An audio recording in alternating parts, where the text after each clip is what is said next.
দর্শক সকালের মানিতে আপনাদের স্বাগত জানাচ্ছি। শাকিল হাসানের ক্যামেরায় আমি একেএম সুমন। এই মুহূর্তে একটি খবর জানাতে আপনাদের যুক্ত হয়েছি যে ইতিমধ্যে হয়তো অনেকেই জেনে গেছেন যে রংপুরের মেট্রোপলিটনের যে পুলিশ কমিশনার মোহাম্মদ মনিরুজ্জামান এবং রংপুর রেঞ্জের ডিআইজি আব্দুল বাতেন তাদের দুজনকেই কিন্তু বাধ্যতামূলক অবসরে পাঠানো হয়েছে এবং এছাড়াও তাদের বিরুদ্ধে যে সরকারি প্রবিধি আইন রয়েছে সেই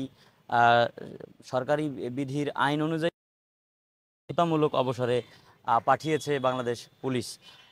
সব মিলিয়ে যদি বলা যায় যে আজকে কিন্তু মোট 147 পুলিশ কর্মকর্তাকে বদলি এবং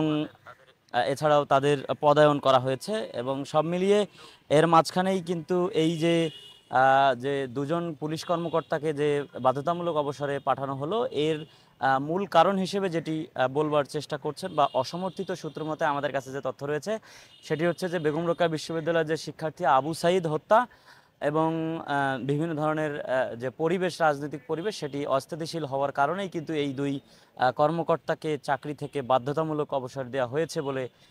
যে সূত্র সেটি আমাদেরকে জানিয়েছে। এই মুহূর্তে আমি অবস্থান করছি ঠিক রংপুর মেট্রোপলিটন যে পুলিশ কার্যালয় রয়েছে সেই মেট্রোপলিটন পুলিশ কার্যালয়ের একেবারেই সামনে এবং এখানে আমি দেখেছি যে কিছুক্ষণ আগে মেট্রোপলিটন পুলিশের যে অনেক উচ্চপদস্থ কর্মকর্তা তারা কিন্তু অনেকেই এই মুহূর্তে ভিতরে অবস্থান করছেন। যে তথ্য রয়েছে আমাদের কাছে তো সেই তথ্য অনুযায়ী বলা চলে যে যে প্রাথমিক যে কার্যক্রম সেটির বলেই কিন্তু এখন পর্যন্ত যে দুজন, একজন হচ্ছে মেট্রোপলিটন পুলিশের পুলিশ কমিশনার মোহাম্মদ মনিরুজ্জামান। আপনারা জানেন যে বেগম রোকেয়া বিশ্ববিদ্যালয়ের যে গেটের সামনে যে শিক্ষার্থীকে গুলি করে নিহত বা গুলি করে হত্যা করা হয়েছিল আবু সাঈদ, তার কিন্তু যে এরিয়া সেটি হচ্ছে মহানগরী পুলিশ আইনের ভিতরে এবং এই ঘটনায় কিন্তু পুলিশের পক্ষ থেকে যে মামলা করা হয়েছিল সেই মামলাটি নিয়েও কিন্তু নানা ধরনের সমালোচনা হয়েছিল এবং সেই মামলাতে স্পষ্ট করেই উল্লেখ করা হয়েছিল যে ওই শিক্ষার্থীকে পুলিশের গুলিতে নয় শিক্ষার্থীদের ইটপাটকেলের ঢিলেই সে নিহত হয়েছে বলে কিন্তু পুলিশের যে এফআইআর তাতে কিন্তু উল্লেখ করা হয়েছিল এবং এই ঘটনার পর থেকেই কিন্তু নানা ধরনের জনরোষ সৃষ্টি হয়েছিল পুলিশের বিরুদ্ধে। যদিও এরই মধ্যে কিন্তু সরকার পতনের প্রায় 7 দিন পর গতকাল থেকেই মাঠে নেমেছে পুলিশ এবং এর পরপরই আমরা দেখেছি যে বেশ কিছু কিন্তু ঘটনায় আমরা দেখেছি যে এই যে ঘটনাগুলির বারবার পুনরাবৃত্তি যাতে না হয় সেজন্যই কিন্তু পুলিশের পক্ষ থেকে নানা ধরনের সহযোগিতা চাওয়া হচ্ছিল এবং পুলিশ কর্মকর্তাদের এই জনগণের উদ্দেশ্যে সহযোগিতা চাওয়ার বিষয়েই কিন্তু জনগণ তাদেরকে আশ্বস্ত করে এবং শিক্ষার্থীরা আশ্বস্ত করে এবং এর ফলেই 7 দিন পরে কিন্তু পুলিশ আবারও মাঠে ফেরে। আমরা